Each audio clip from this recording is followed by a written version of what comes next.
Happy Monday, everybody. Welcome into DawgNation Daily, the daily podcast for Georgia Bulldogs fans, presented today by Pella Window and Door. I'm glad to have you with us. Hope you had a good weekend. We're busy today.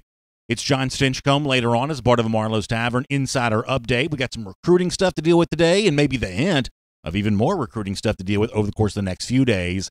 There are some rumblings about SEC teams and their potential schedule, which makes everything in life feel very normal when SEC folks are kind of complaining about the thing they are typically complaining about, competition on the field. That feels really good. There's some big newsy stuff we have to deal with today. A Georgia player even kind of talking about the coronavirus here. So we'll kind of touch on a lot of that. We're going to try to have a lot of fun in between. That requires your comments, a part of what we do here on video, to be sure. It's DawgNation Daily, the daily podcast for Georgia Bulldogs fans, presented by Pella Window and Door. And it begins right now. Today's episode of DawgNation Daily is brought to you by Pella Window and Door of Georgia, viewed to be the best. Presented by DawgNation.com, this is DawgNation Daily, the daily podcast for Georgia Bulldogs fans. Here's your host, Brandon Adams. You know, typically speaking, I don't have a ton in common with the average football player we talk about in the show, whether it be a Georgia player, competition in the SEC. Physically, the players look very different from me. They're in much better shape, as you can obviously tell. Their experiences in life, in some cases, very different than mine. I'll never know what it feels like to be on the field during an SEC game. I know what it feels like to be in the stands, the press box, and I have certainly long imagined what it must be like to be in the center of all of that action. But ultimately, I'll never truly feel what that is like, and most of you are just like me in that regard.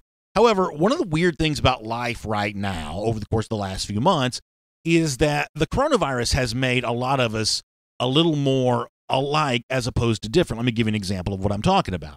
I think that the average person, and I certainly put myself in that category, we spend a lot of time kind of wrestling with decisions in life that we're forced to make. We don't necessarily know if we have all the facts at our disposal. We don't necessarily know if we've processed all the information that we've been given correctly, but nonetheless, inaction is not a choice. You have to decide either participate or not, whether it be sending your kids back to school. You know, for some of you, going to church right now is not an option. For others of you, it is. Going to your favorite restaurants on the weekend. There's just a lot of things in life right now that you may have the option of doing, but you're not quite sure if you want to do it. You're not quite sure if you feel safe to do it. Many of you have no problem with that whatsoever. You're 100 miles an hour. You haven't even considered slowing down. Other people have been a little bit more cautious. That just sort of speaks to how people, generally speaking, are kind of different.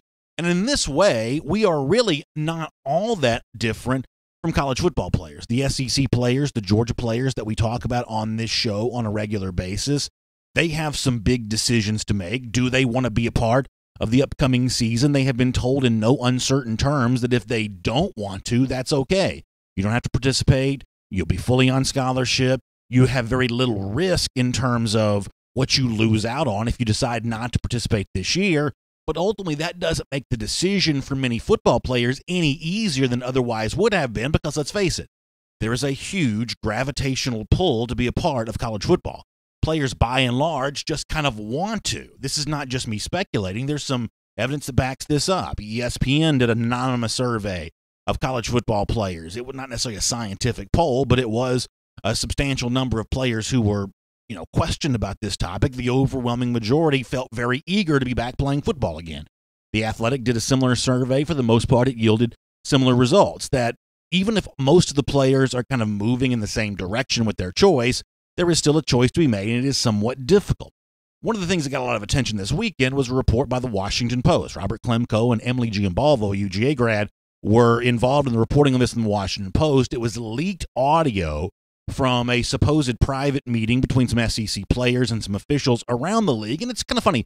The reaction to this, I think, sort of speaks to the different camps people kind of find themselves in when it comes to the virus. And for the most part, we don't really stoke those divisions here on this show, but it's kind of interesting to look at the way people reacted to this as either proof of whatever their preconceived notion probably was. I think we're deft enough to sidestep some of that kind of stuff.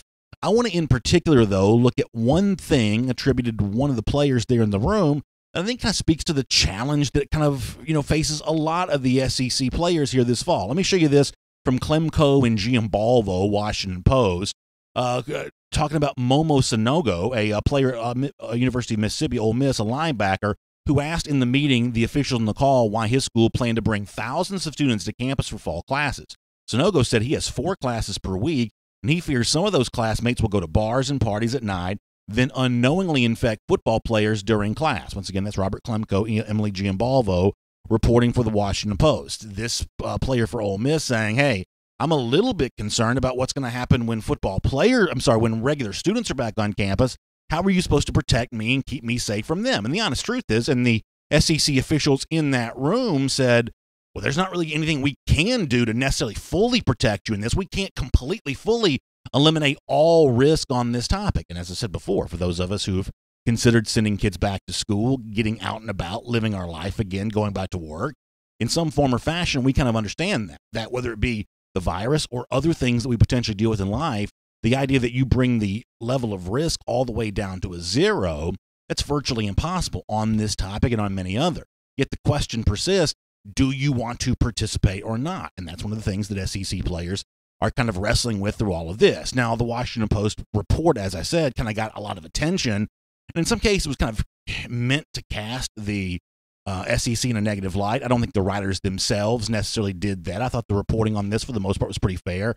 There was, one part of the story that I didn't necessarily agree with, but it's not necessarily my place to say that here right now. For the most part, I thought it was fairly even-handed. I thought some of the people who used that against the SEC are agenda-driven and for the most part should be ignored. However, the SEC did have a response to this on Twitter in terms of the private meeting. Let me show you the SEC response to this. That's saying they host video conferences with student athletes all the time. A call was held, participation of medical advisors to provide insight to student athlete questions. They said we're going to continue to work to support the health of the student athletes, essentially trying to explain their side of the story after the details were leaked by the Washington Post. But ultimately, I don't think anything reported by the Post described in that story is in any way damning to the SEC, nor do I think the SEC has anything to apologize for the way that it behaved, or at least the officials in the room behaved during this meeting. It is real and it is serious that the players that are involved in football have to decide, do we want to be a part of this? And of course, ultimately that decision is going to be voluntary. Now, with all of that said, there was a Georgia player who spoke out about this over the course of the weekend. And listen, normally this is probably not something that we would necessarily play on the show, but Georgia safety Lewis Cine was interviewed, and this is a true story, by like some young children on YouTube, and I kind of was made aware of this, and I looked in on it. And for the most part, this was questions about like, what's your favorite restaurant and who's your celebrity crush and things like that. But like right in the middle of the interview, and good job by the girls who asked the question. I'll make sure I put a link to their video when we post the show at the world famous DawgNation.com later on. In the midst of all these like questions about like what's your favorite color and where do you like to go on vacation or whatever else, the question was asked of, hey, how do you feel about playing football during the coronavirus? It's like a really serious question. And I think for a lot of us who are left to wonder and suspect about how players feel, it was interesting to hear a Georgia player on the spot ask directly, how do you feel about playing during the coronavirus? And you know what? Lewis Cine, who, frankly, I probably don't feel like I know a ton about because, unlike Jeff Sintel, I didn't go visit him in person when he was a recruit. I didn't cover him as a recruit. I don't know a ton about his personality. But, man, Lewis Cine gives a very thoughtful answer to that question of how do you feel about playing football during the coronavirus. This is good stuff from Cine with some young children on YouTube. Take a listen to this. Not gonna lie, a lot of reporters have asked me that question. I've never answered it, but I'm gonna answer it for you guys though. First, I think obviously there's gonna be a season for us, but me, I make sure I don't hang out with a lot of people so I don't catch COVID, one. And two, this season is very important to me because it's my sophomore year in college, and I'm the featured safety. I'm like the main starter this year, so it's going to be very important for me to play. So, listen, I think it's really interesting to hear those words from Lewis Cine as a counterbalance to some of the other things that you'll occasionally hear from other players in the media when they express concerns about maybe not wanting to play. I think the players that choose not to play have every right to make that choice, and honestly, I wish them well with doing whatever it is they think is right for them. But I think sometimes we don't hear enough, and maybe it's because the players themselves just aren't made available to make these comments, but we don't hear enough from players such as Lewis Cine who look at the available evidence that's out there and they come to the conclusion of, you know what, this is kind of a scary situation. There's some aspects of this that are somewhat uncertain.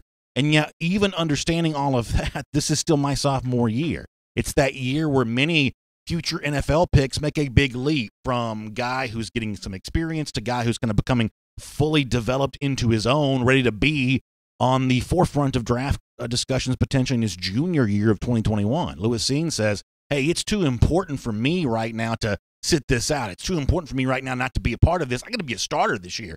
The University of Georgia Cine says, and I want to be a part of that. If different players looked at the same set of circumstances and made different choices, I wouldn't fault them for that.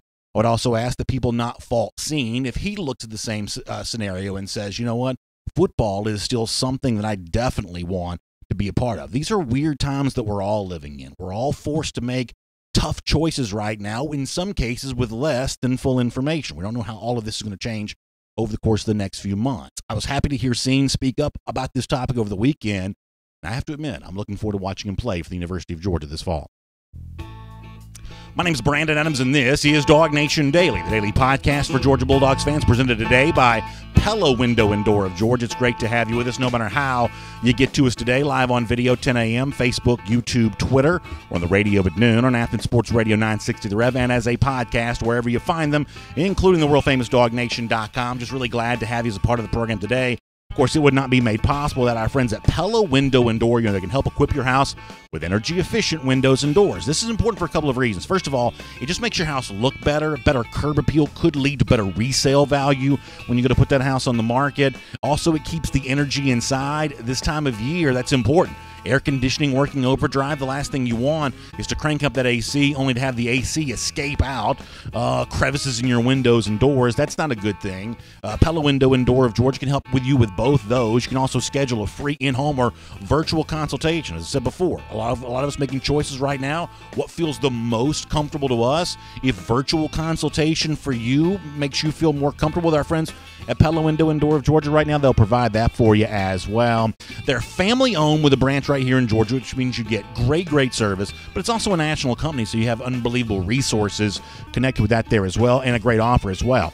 Between now and August 20th, you can get 10% off qualifying projects or 0% APR for 36 months. Great deal. Couple easy ways to get in touch. PellaBranch.com, that's the website, PellaBranch.com.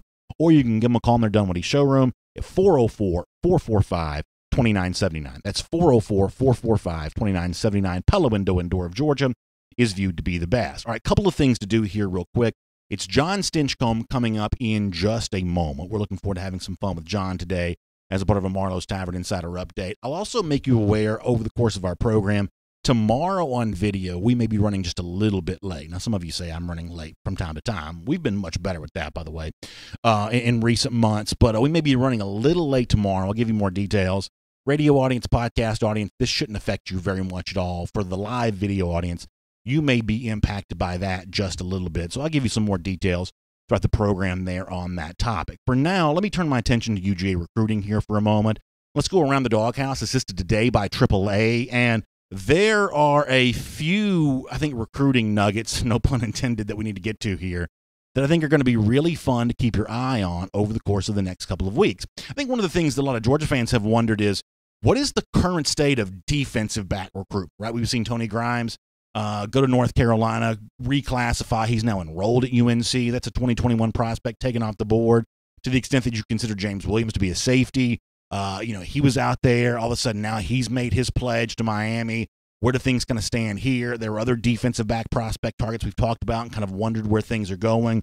Well, Georgia continuing to turn up the heat on some other DB prospects here for a moment. Let me talk about Nyland Green here, one of the players that's as impressive as any.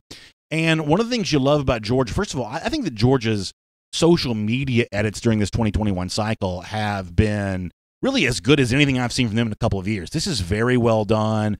They're also kind of getting into like that sort of personal branding, personal imaging thing here, encouraging folks to follow Nyland Green on social media. I think this is really creative. I think in the absence of visits and things like that, how well you can manipulate social media really matters and really helps here.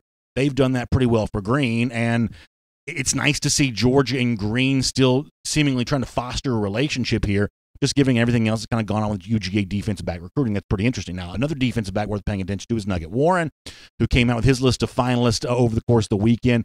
That also includes Georgia there, along with Maryland and Penn State. So the Dogs in there, Nugget Warren, as he drops his top three, a little bit of a birthday message from him. This is a guy that you can read from Jeff Sintel at DawgNation.com. Jeff has done an amazing job chronicling the situation with Warren, who he is as a player, what his relationship is like with Georgia. And as we move through this cycle, Warren and the dog seem to still be in a pretty good relationship with each other. That is definitely one worth paying attention to. And then finally, let me give you this from Brock Bowers, 4-star tight end from out in California, who has been rumored to have visited Athens recently. Can't obviously taken a visit to the University of Georgia campus. Even an unofficial visit's not available right now. But listen, this is still a free country. You can stop by and see the classic city if you want to. Bowers has seemingly done that. There has been some chatter about he and Washington maybe, but the overwhelming thought here is that Georgia and Bowers remain in a pretty good spot. And now it sounds like Bowers is getting pretty close to a commitment announcement. So some pretty fun stuff all the way around the board there with Georgia and some of the top targets on its board. It is Around the Doghouse here today. It is assisted by AAA. And, of course, AAA can even assist you even more with something really great right now. That's the AAA Savings Hack Pack. This is something very important to know. It's a combination of benefits worth over $1,000. The Savings Hack Pack includes free career assistance, free identity theft protection, up to 85% off prescriptions, also discounts on food and essentials. The Hack Pack's a part of every membership, just like AAA's legendary roadside assistance. So do this. Go to AAA.com/Go Savings. That's AAA.com/Go Savings, and you can discover just how easily a AAA membership can pay for itself. I've been a AAA member for quite some time. My family loves that in terms of the peace of mind it gives us while we're on the road. Can do even more for you in terms of the Savings Hack Pack and everything else, in terms of all the great benefits that are associated with being a AAA member. And it's great to have AAA assisting us on Around the Doghouse here today on our program. All right, later on, there are some SEC rumblings about some folks either potentially not happy with whether they think their schedule's going to be, or in the case of one high-profile league official, still trying to push for certain things to happen on certain dates. We'll tell you about all of that. But let's talk to our buddy John Stinchcomb right now. It's a Marlowe's Tavern Insider Update, and it's good to have you with us. From Athens and across the SEC or wherever the recruiting trail may lead, here's a DawgNation.com insider. Always fun to get a chance to talk to John Stinchcomb. Here's a part of a Marlowe's Tavern Insider Update on DawgNation Daily, presented by Pella Window and Door. John, we hope you had a great weekend. We appreciate your time, and I'm sure you're just like me, and we'll get into this before our conversation's done today. The very interesting new look to this 2020 schedule. I can't wait to get some thoughts from you on that in a couple of minutes. It's good to have you as part of our discussion today. All right, so John is ready to go here. John, before we get into some of that kind of stuff, let me go back to where I was discussing before you joined us. You know, you see different kind of attitudes from certain players about the upcoming season, whether it be some audio I played of Lewis Cine, excited about the year, ready to kind of dive in there, take advantage of a sophomore season where he's going to be a part of an expanded role in this Georgia defense. Some other SEC players were seemingly quoted by the Washington Post this past weekend, maybe showing some apprehension about all of this. I've said on this show I respect both sides. I think the players that choose not to play should be well taken care of. I think the players that choose to play shouldn't be demonized. You are a former player. If you were facing a pivotal season under the circumstances we find ourselves in now, would you want to play? I would think that I would. I know this. The reactions of these players is no different than the reactions of our society, in that there's so many different feelings being expressed and felt right now based on a myriad of information that it's hard to decipher what's clear and what's true and what to lean on heaviest right now. And I think that's being reflected in these locker rooms, and that I think for the most part, players want to play. There's a passion for the game, and you want to be out there doing what you enjoy and what you feel like you've been gifted in a special way to do. And then you balance that with the dichotomy of those that recognize we're in the middle of a pandemic, and there's certain things that we can't enjoy like we normally have. And I think you're seeing the conflict that we all are feeling right now as to how to re-engage back in society and create an environment that's productive but also safe. And that's not an easy balance to make right now. The other thing I'll add to that is you know, I've got great respect for the people who find themselves in charge in a situation like this across all spectrums of life, because these are not easy choices to make when you are someone whose decision is going to impact people below you. And this is true for athletic directors, university presidents, coaches right now. And I think there's a sense sometimes out there that, well, you know, these folks are going to go forward no matter what because all they care about is the money associated with the sport. Frankly, I don't believe that to be true, nor do I think there's any evidence to suggest sinister motives like that are true. I think these are people, for the most part, who are just trying to do the best that they can and, frankly, try to do their job even amidst these challenging circumstances we find ourselves in right now. How do you feel about that? Well, I don't think it's sinister in recognizing that without college football, there's a number of people that won't be employed, and there's probably a number of sports that are going to be wiped off the books for at least the near future. I mean, it is a revenue generator, and with that revenue comes opportunities for a number of people to become student athletes in colleges. And without those funds, those opportunities may not exist. And, you know, the impacts of that could be pretty devastating. And, you know, I like you, I have respect for those individuals that are trying to make wise decisions from their positions of leadership. And that comes with a great deal of responsibility. And you're weighing so many factors. And I think there's kind of a trap that we fall into at times and only focus on what we see from the outside as being a motivating factor and not recognizing that there's so many different layers to these decisions and what goes into them that these decision makers have to balance and recognize that there is a cost that comes with each decision, and whether it's playing, there's a cost that comes, or whether it's not playing, there is a cost that will be paid no matter what the outcome is. So, golly, it's in times like this where, for me, I just pray for discernment and wisdom for these individuals that are trying to make these decisions. I think that's exactly right. Let me talk about something a little bit some more fun here for a moment on the Marlo's Tavern Insider Update. I'll get to you in a moment your thoughts on Georgia not playing Georgia Tech for the first time since 1925. But let me, as a way of leading into that, the notion that Georgia is now going to play a 10-game conference schedule. We don't know who Georgia's 2 additional conference opponents are going to be. We may find out pretty soon. We just don't know as of right now. But what did you make of the news that came out last week that UGA, the rest of the SEC, really going to play kind of an unprecedented schedule for this upcoming season?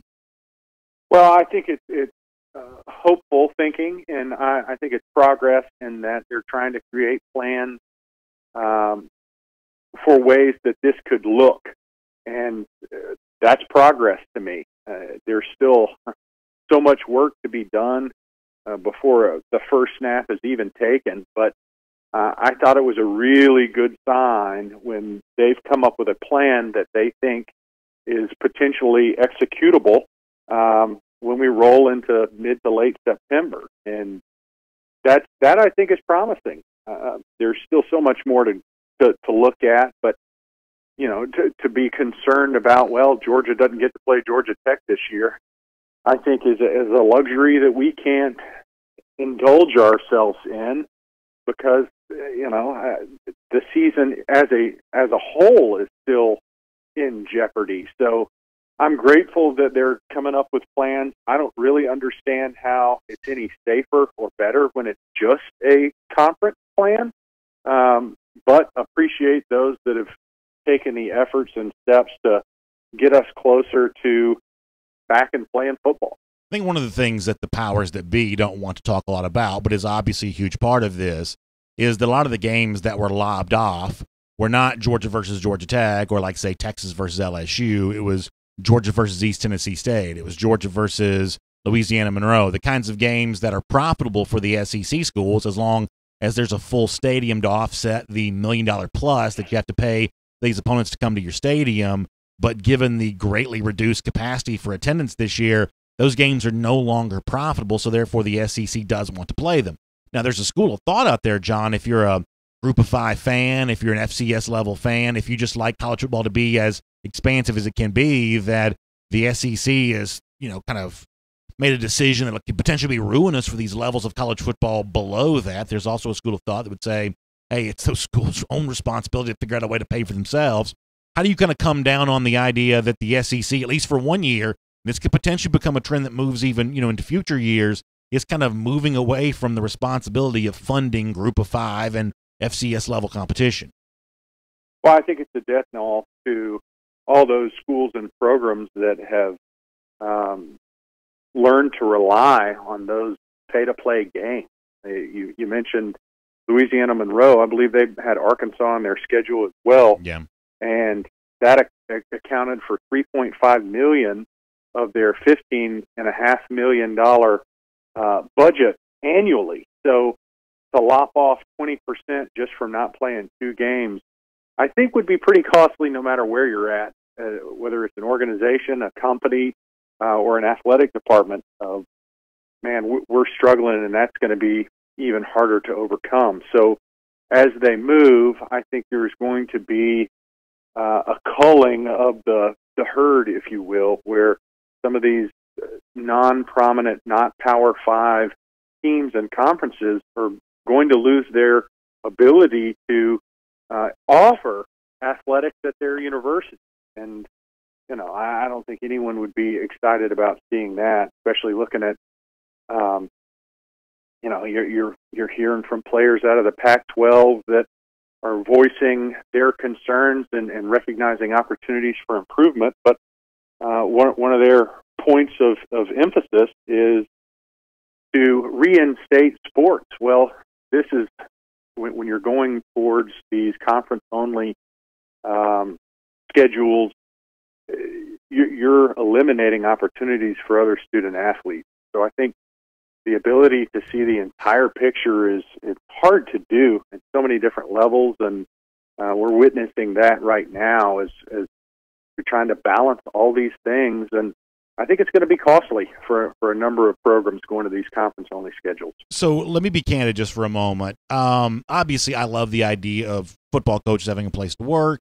I love the idea of young players having a chance to play, and that's what the levels below the SEC provide for college football. However, I have to admit, when Georgia's playing one of these opponents, John, that's a pretty boring Saturday for me because the game itself is not very competitive. So selfishly, I'm not saying this is the right attitude, I'm just saying this is my attitude. Selfishly, I'd love to see Georgia play more intense competition, whether it's more SEC opponents or the kind of non-conference schedules that Georgia has for future seasons. And if that meant that Georgia can't pay Louisiana Monroe both play and pay, and somehow Louisiana Monroe can't afford to have a program, honestly, John, I hate to say this, but that's a trade-off I'd be willing to make if it made the Georgia schedule or all the major college football schedules over the course of the long season, if it made them a little bit more balanced and fewer boring tune-out type of weeks, I got to say that's something I'd still be in favor of, even if it cost some football coaches their job and some players their chance to play. I have to admit that's the way that I feel.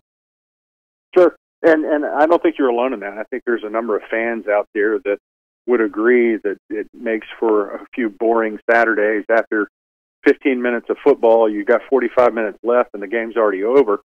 I understand that. I can see where that sentiment comes in, but I think that moves the game more to a professional realm, and that you eliminate some of the parity and the differences of programs, and everyone's on their own. And I understand that. I can understand that viewpoint and that approach, especially having endured and gone into those 95-degree Saturday afternoons where you already know the outcome of the game before they've even teed up the first kickoff. So I get it.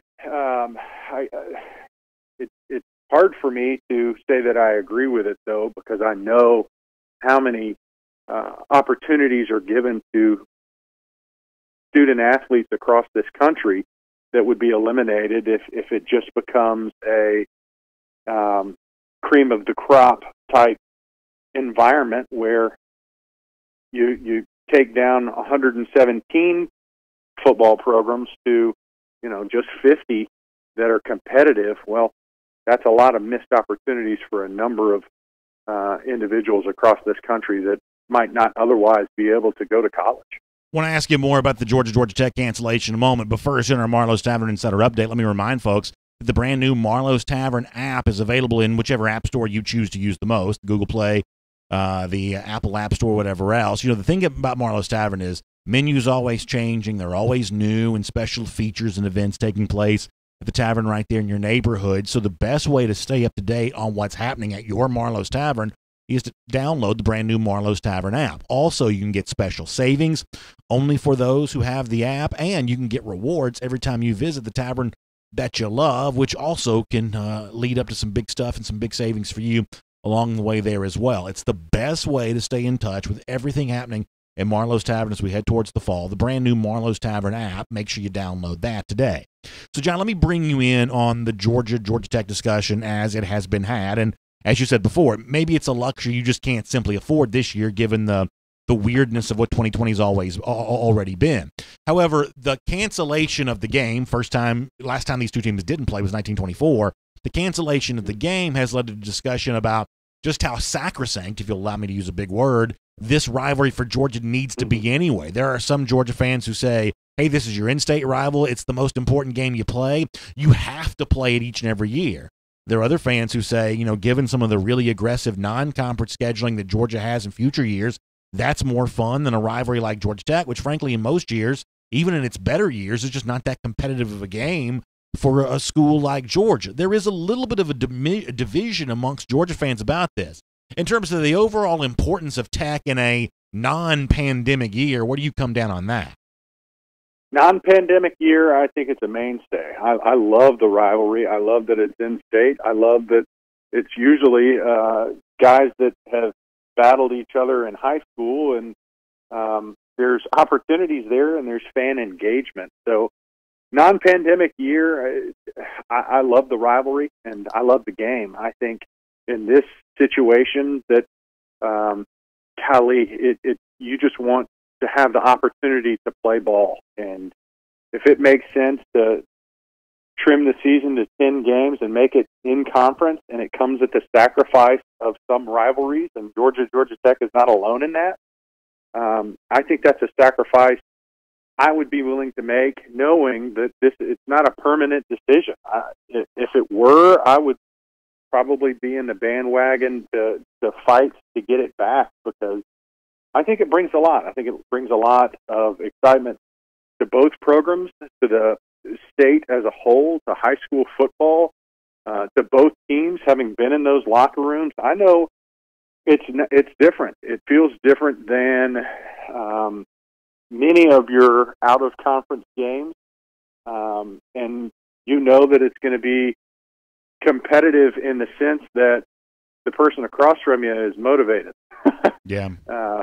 There is a real feeling that, and I mean no disrespect to Georgia Tech, but for those players, they have felt undervalued in comparison to the individuals in that Georgia locker room. I think that's a consistent feeling, and so they come out highly motivated and put their best foot forward, and it makes for good football usually. So I like that rivalry. At the risk of keeping you too long, there was a rare winning streak for Tech going back 98 through 2000. You were part of the game in Atlanta, if memory serves, where Georgia broke that streak, won the game at Bobby Dodd Stadium, and of course went on to win, I think it was also 52-7 in your senior year of 2002. But you can speak to, you know, what it feels like for Georgia to win a game in a series when they had not won that in a couple of years. What was it like? Tim Wansley interception, Coach Rick's first year. What was it like winning that game in Atlanta, giving the rivalry back to UGA fans who unusually kind of hadn't had it for a few years? Well, it was much needed. I think there's, you know, we had the Jasper Sank's fumble in the end zone, which ended up costing us that win. I guess that was my sophomore season. And controversial still to this day. I mean, he fumbles on the 2-yard line. The ball is taken back into the end zone. He tries to. Anyway, I digress. It's the single. It may be the single worst call, John. It may be the single worst call I've ever seen in a game. Al Ford, your official that day, by the way. It was brutal. So anyway, yes, I mean it was something where we felt like the world wasn't rotating on the correct axis for a couple of years, and to get that back the way it's supposed to be was a welcomed experience, and to be a part of it was a thing of beauty. Now, with that said, the previous 2 years were pretty brutal because, you run into and rub elbows with your compatriots that happen to be going to school off North Avenue, and they had plenty to say, and all those folks that have that one sweatshirt or hat that has a little bug on it seem to come out in force for a couple of years and then go back in hiding until that rare exception has presented itself again. So it was a welcomed experience to be a part of, such a big victory, and kind of right the world as it's supposed to be. So obviously I'm a homer and think that that's the way this rivalry is supposed to go. Well, John, speaking of welcome experiences, it's always a welcome experience to have you as a part of what we're doing here on DawgNation Daily and our Marlowe's Tavern Insider Update. We'll look forward to chatting with you again here next week. Thanks for your time, and hope you have yourself a good week as well. Always a pleasure, and back at you, BA. Have a great week. Let's take a look around the rest of the league. This is SEC Through. I love the chance to talk to John Stinchcomb here as part of a Marlowe's Tavern Insider Update. John is just like he's what you want, like your analyst type guy to be. Obviously knows the football part of it, but he has the feeling, the emotion, that comes from not just having been a former Georgia player, but also still great affection for the program. John's still a big stakeholder in the university, the athletic department, all the way around. So really good stuff from John Stinchcomb, Marlowe's Tavern Insider Update. We're always able to bring you a lot of fun conversations like that around DawgNation. We've got a very special one we're going to be debuting for you coming up here very soon. Let me give you all the details about the very brand new, first ever edition of something we're calling Inside the Huddle. It's going to take place Tuesday, August the 11th.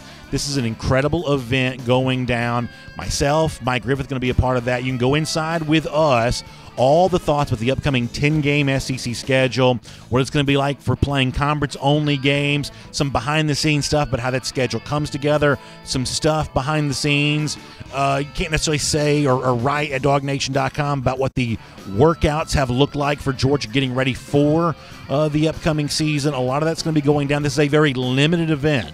Where small number of people are able to be part of this, and when those are available, because it's going to be an interactive event, it's going to be a chance for people to ask questions and talk. You can't have two gazillion people doing that, so we are capping this at a very, very small number. When these sell out, we are not making any more for this event available. So it's 7 p.m. Tuesday, August the 11th. The cost is just $10. You go to DawgNation.com. You can read more about it. You can buy your tickets as well to be a part of the Inside the Huddle event Tuesday, August 11th. Exclusive chance to be a part of a conversation with myself and our buddy Mike Griffith about the upcoming season. Just $10. DawgNation.com. More information. That's also where you go to buy your tickets. So look forward to seeing those of you who can get in before they sell out. Look forward to seeing you as a part of that with us Inside the Huddle next Tuesday.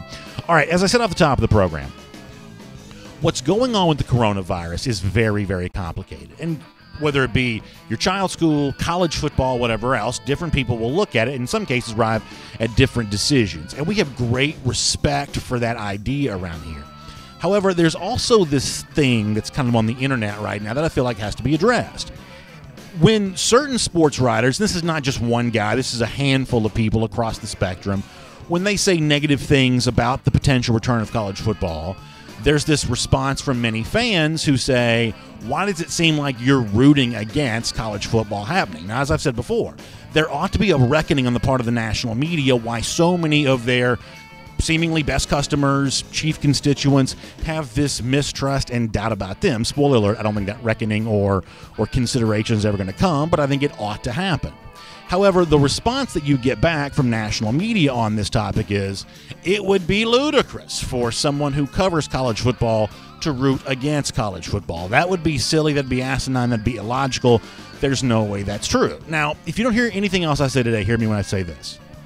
Yes, there are absolutely some sports writers who are rooting against college football. It is just obviously true. And the reason why this is true is also important. And the thing that brings all of this to mind is what went down this weekend with the Pac-12. Some players in the Pac-12, it has been reported and rumored to be as many as 400. Only a little bit more than a dozen have actually signed their name to this. But some Pac-12 players have essentially tried to bond and unite together over some demands they want to see the Pac-12 acquiesce to for them. This is kind of a wide-ranging list. Some of these are almost impossible to make happen. For instance, splitting 50% of the revenue produced by the league. Most sports don't produce any revenue, and a huge portion of the football revenue actually pays the other sports. It's just physically impossible to split that revenue 50-50 between the schools themselves and the players. Other of the demands the Pac-12 folks have asked for are seemingly a little easier to maybe give in on, and I think it's probably the right thing to give in on some of the things that these Pac-12 players want. However, I think it's fascinating. As far as all the full details of it, you can go 1,000 websites, read all you want to about this. I won't get into every single one of their enumerated demands. But what I do kind of find pretty fascinating here is the way in which national media, by and large, cheerleads on behalf of the Pac-12 players who are pushing for this huge alteration to the amateur model that college football has had going back for 150 years. There was a story at ESPN.com. 9 different ESPN writers asked to opine, weigh in on the Pac-12 demands. Every single one of them, to a person, unanimous in their belief that this is the best thing, this is great news, great to see these players speaking up, finding their voice. No dissent whatsoever, no skepticism whatsoever on the idea that college football as an institution, amateur as it is, has existed for 150 years, and clearly it must be doing some good for some people. Otherwise, it wouldn't have existed for 150 years. Now, here's what you're going to ask me. You're going to say, well, BA, isn't it a problem that college football players represent unpaid labor? Look, here's the thing that I think is the ultimate takeaway from all of this. At a certain point, the people who lead college football, the individual athletic directors, the conference presidents, frankly, the NCAA is irrelevant on a topic like this, but eventually the people who lead college football are going to have to speak up, and they're going to have to defend the college football model, because there are clearly activist forces within the media cheerleading for people who would topple that model if they possibly could, which brings you back to the topic of, what about the unpaid labor? Here's the one thing that you won't hear other people explain, but you should. College football players are not unpaid labor, because college football players are not labor. College football players are the customer. And the way that college football makes its profit, what's called an externality. People pay to tune in to watch the college football players voluntarily, willingly choose to be a part of an arrangement that they knew that they weren't going to get, quote unquote, paid for being a part of. Now, you'll come back and say, well, B, that's patently ridiculous. But it's not. There are a lot of businesses who essentially operate this very same way. Is the way that college football treats college football players any different than the way that Twitter treats the people who use Twitter? Because you could make a case that the people who use Twitter, the people who tweet, are unpaid labor for Twitter. They are creating content that goes up on Twitter. They give it away for free. Jack Dorsey, the people who own Twitter, who found Twitter, make, I don't know, gazillions and gazillions of dollars off the externality of people who want to advertise on a platform that other people are choosing to use for free. This is the way that college football also works. A lot of businesses work this way. And the reason why college football coaches, college football administrators make so much money is because they are caretakers of such a valuable asset. So the notion that somehow college football players are unpaid labor, and this is a scandal that must be addressed, there is another way to think about this, although you'd be hard-pressed to find people among the national media who choose to present this topic any other way. At some point in time, you should probably ask the question of why that is. We'll make that your SEC through. And here on DawgNation Daily, presented by Pella Window and Door of Georgia, let me get back to the topic of the Georgia Bulldogs here for a moment, and what Sanford Stadium is going to look like this fall. Now, the one thing that we do know is capacity is going to be greatly reduced. And frankly, that's going to be a little bit weird. I continue to watch Major League Baseball, and I have to say that it's a little weird for me to have no fans in the stands. The NBA thing, seemingly a lot of people are pretty happy with that. I almost think that the NBA stuff, those big screens that are around the court, to me, that's almost more weird than the baseball stuff for whatever reason. I have found the absence of fans to be a little stranger than I probably thought it would be. golf hasn't bothered me at all. I almost prefer golf without fans. There are really only two golfing events where I think you need fans whatsoever. Obviously, the Masters, where the Roars are a big part of that, and the Ryder Cup. I would say the fans are almost 50% of what, maybe even more so, of what happens at a Ryder Cup. There are two golf events where I think fans are important. I think most golf events, the fans are just an unnecessary distraction, if not an actual nuisance.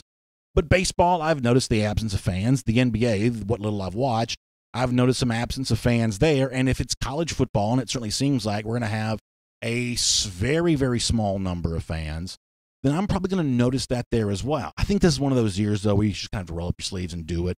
You have to make the best of the situation, including, as Greg McGarity said when he spoke to reporters last week, the fact that for the fans that do make their way into Sanford Stadium, masks will be required. Here's McGarity on how the SEC is navigating all of this right now.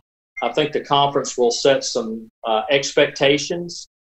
I don't think they'll get down to particular numbers, but the expectation to social distance, the expectation for masking, the expectations that we will follow CDC guidelines. So I think you've seen what's happened in some NFL stadiums, and I would expect probably college football to mirror that. But, the safety of everyone is of the utmost importance. So whatever that will yield in our stadium, that's what we'll go with. But we've got a little time.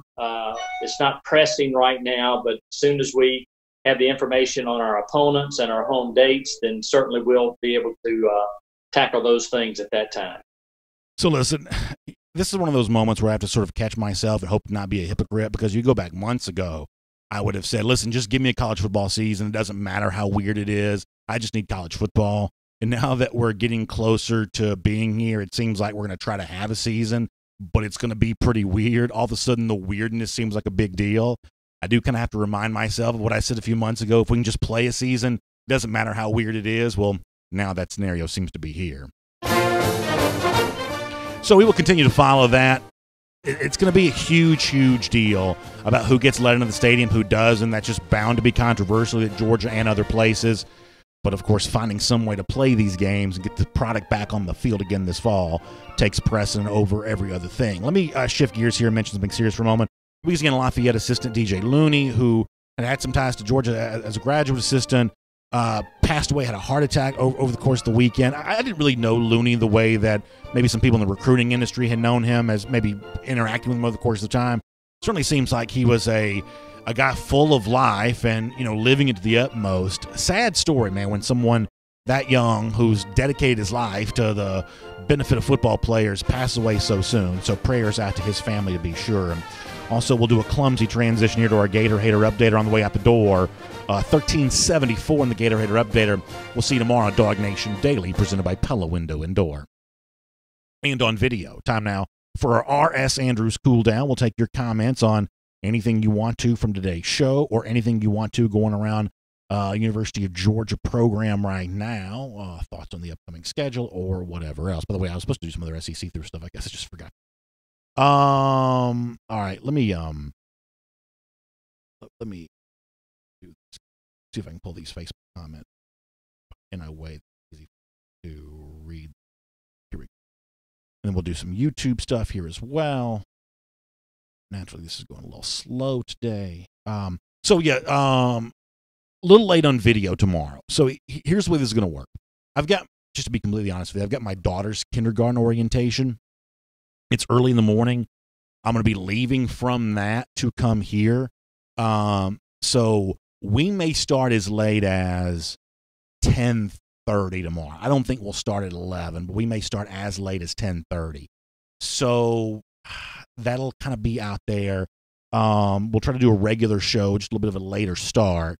So be patient with that if you don't mind. Just kind of a weird situation. I got to do the orientation thing. So we'll do that tomorrow at probably a little bit of a later start tomorrow for us on that. Bobby Bryan, thanks for the kind words. Appreciate that. Robert Barnes says, I don't believe any fans will be in the stands to start the season. They'll take it slow, build up to that. You may be right. Matthew McGahee says it does benefit UGA a little bit more to play Bama first game. They'll have zero film. I think, Matthew, that your line of thought is just as right as it is not. I think it's really weird how many people have taken it as a given that it somehow hurts Georgia more than Alabama if these two teams play in the first game. And I just don't necessarily think that's true at all. I think first of all, I think it probably doesn't matter that much one way or another. But if you want to make a strong case for something, I think it's just as equally likely as the absence of film about what the new Georgia offense is going to look like to keep the Alabama folks guessing. I mean, if you want to say, but you need that tune-up game. How many times, I mean, this is college football. I mean, let's just be real here for a moment. How many times have we seen a team look like this against one opponent and look like that against the next opponent? These tune-up games don't quite work out the way they're supposed to sometimes. And I don't just mean because you don't play as well. You know, think about Murray State a year ago. You know, Georgia tuned up against Murray State as well as they could. It would beat them, 59-0. They executed almost every single play perfectly against the Racers there that day. That didn't show up against anybody else the rest of the season. Not at that same level, it did not. So I don't know that I necessarily buy into the value of the so-called tune-up game. Jill Cobb Burke says she's watching on YouTube for the first time. Good to have you, Jill, although thanks for commenting here on Facebook. Nice to see Miriam here as well. Miriam also kind of buying into the notion of playing Alabama first, which is, I think, a reasonable argument to be made. I mean, the one thing that Connor, Riley, and I were talking about off the air going back to Friday is that, let's say worst case scenario here for a moment, and it becomes impossible to finish the college football season. You can make an argument that if you thought that was a real possibility, you might want to front load the schedule just so you can at least play the games that you really want to see. So there's a lot of considerations, I guess. A lot of considerations. All right, a couple things here. Frank Patterson says, do we want Corso to wear the Bama or the UGA headgear? Of course, it's assuming that game day would be in Tuscaloosa. Seems like most fans have kind of liked the idea of Corso wearing the opposite headgear in recent years.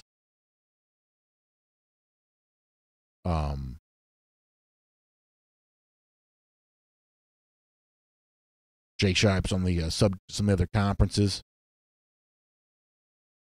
Scott Harris asked a really good question. I think we talked about this in the video section on Friday, that he says, how can the committee choose 4 teams for the playoff at the end of the season with no cross-conference games for comparison?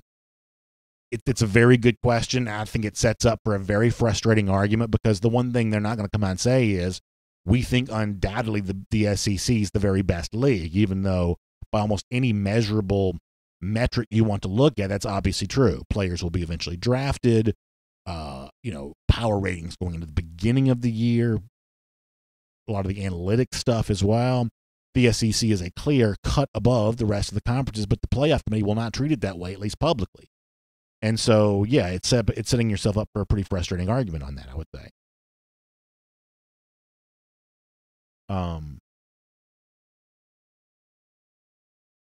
Let's see what else is happening on YouTube. Dallas Schwartz says, do you see a possible reset where there ends up with 4 regional super conferences in an 18 playoff? I could definitely see that. I just think at a certain point,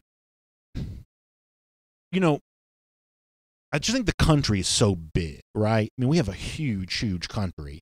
Not the biggest in the world, but it's a big, big country. And to the extent the NCAA tries to reflect all these different needs for these very different states and very different parts of the country, at a certain point in time, that's just too big of an entity to get agreement on. And, I think that, as I kind of alluded to with John Stinchcomb, the big schools having to pay for the smaller schools and being, also hampered by what they would like to do because the small schools won't agree to that. We talk about football on this show, but there are other sports that this becomes a big issue. Think about what's happened in college baseball for a while, where the SEC schools have been pushing for an additional assistant coach, and the smaller schools just won't agree to that. Or think about the way in which, like, the scholarship stuff gets managed in some of these smaller sports.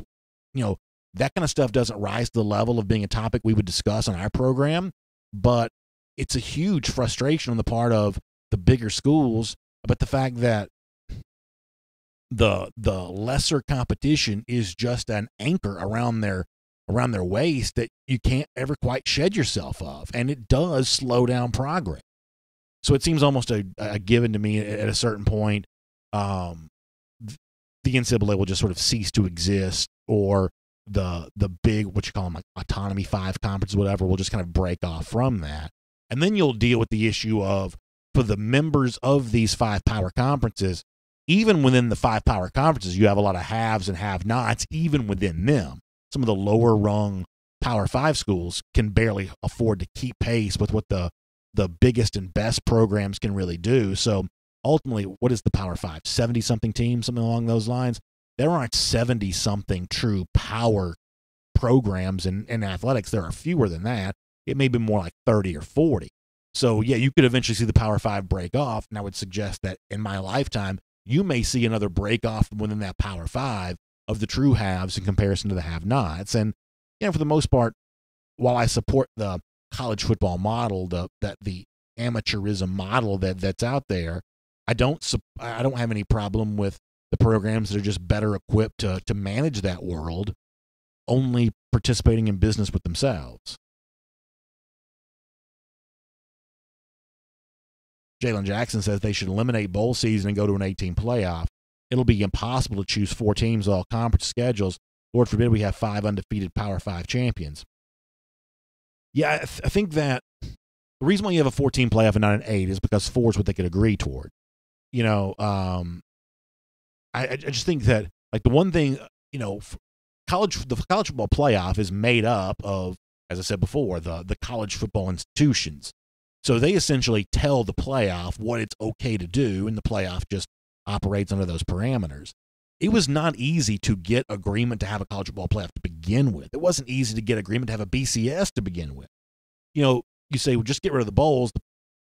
For those of us who are college football fans, the playoff is more interesting than the bowl season by and large. But this has always been the thing that sort of stood in the way of college football having a true national champion. In my lifetime, up until the BCS began in 1998, college football, for the most part, was content to not even try to crown a national champion. It was voted on by writers, and eventually it became coaches. But ultimately, it wasn't a really serious process because, for the most part, I'm talking about the powers that be didn't really care because the bowl system just made so much money. And even these years later, the bowl system continues to be a very profitable part of the college football formula. So this is one of the ugly parts of college football where that particular business aspect is probably more important than competition to a lot of the people. Well, let us see what else is going on. Frank Patterson says, did you see where Coach McGee got a raise? Yeah, I did see that. Like to see him stay happy for sure. I'm also curious to see where 2021 running back recruiting goes from here there as well. Somebody said, I ain't holding y'all's bets. I am not going to be your escrow company for that. But that is funny, though. That is funny. Let me go back over to Facebook here for a moment.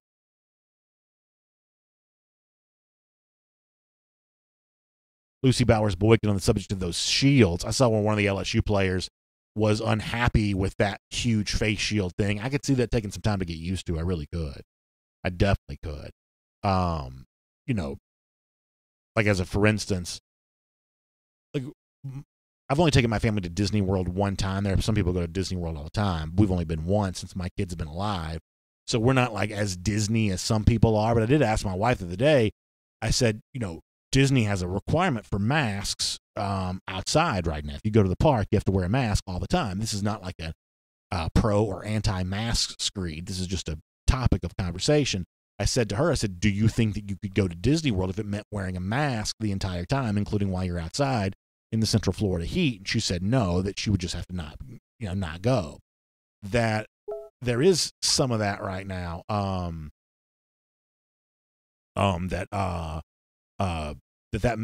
That doing things outdoors in the heat is just a little different. And if you're having to wear that big, face shield, that is it's just very, very different all the way around. Very different all the way around.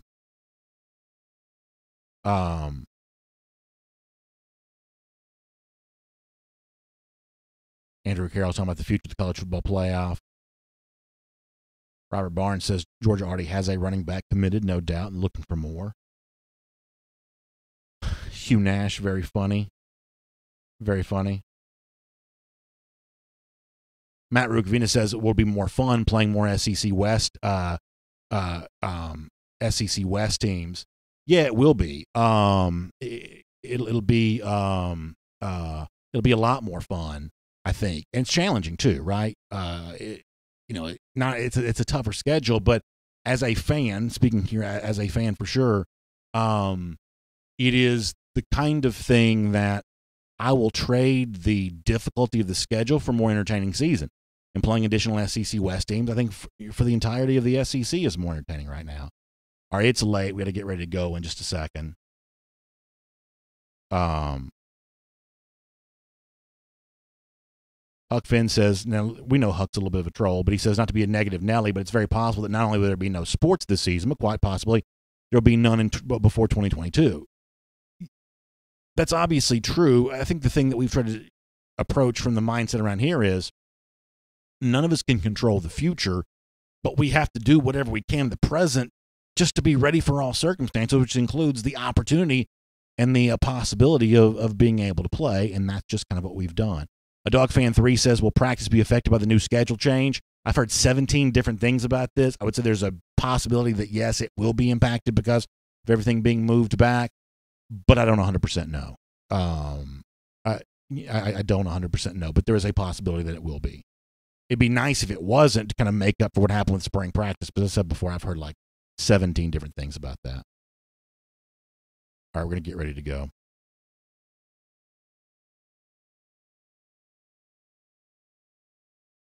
Daniel Borden says, I'd like to see it moving forward. 10 conference games every year. That's what Tony Barnhart said when he joined us last week, is that once fans get a taste of this, they may not want to go back. And there's a very good chance that's true. All right, we're going to get ready to go for today here on DawgNation Daily. Make sure you check out the AJC. Get your Atlanta news now. The Braves now won 5 straight. So after a little bit of a shaky ground, Braves have won 5 straight. It's also weird how, to make light of a serious topic, Atlanta's kind of become the Bermuda Triangle of professional sports. You had Lou Williams and the Magic City Chicken Wings. You had whatever happened with the Miami Marlins. You had Cespedes for the Mets yesterday, who went AWOL in Atlanta. Come to find out he's just opting out for the season. But Atlanta has weirdly been the center of a lot of unexplained sports absences here, what's the word I'm looking for? Somewhat, just a lot of weird stuff around the return of professional sports. It's kind of centered around Atlanta, but you can read about the Braves' continued hot streak there at AJC.com there as well. Also, school system starting. I mentioned my daughter's kindergarten orientation tomorrow. I believe Cherokee County's back in session. A lot of schools getting back going again. Follow along how all that's going. Who's in person, who's online, who had a choice to make. AJC.com for a lot more about that. So really good stuff. Check out AJC.com. All the stuff going on. Get your Atlanta news now, AJC.com. Also, R.S. Andrews makes the R.S. Andrews cool down possible. Air conditioning, heating, plumbing, electric. If your air conditioning system, you're worried about it going out, get your system tuned back up to factory fresh specs. They can do it for you.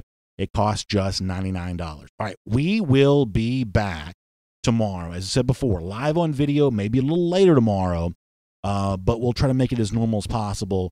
And this will be like the only other day we have anything weird that happens for months and months and months and months. But I do have a daughter kindergarten orientation tomorrow. So late on video tomorrow, y'all try to pass that word along so people won't think we're not doing a show. You know how Facebook is with those notifications. Sometimes you get them, sometimes you don't. We're almost always here, though. Y'all have a great day. We'll see you back here tomorrow morning at 10 a.m. Sometime after 10 a.m. for DawgNation Daily, presented by Pella Window and Door of Georgia. We'll talk to you then, everybody.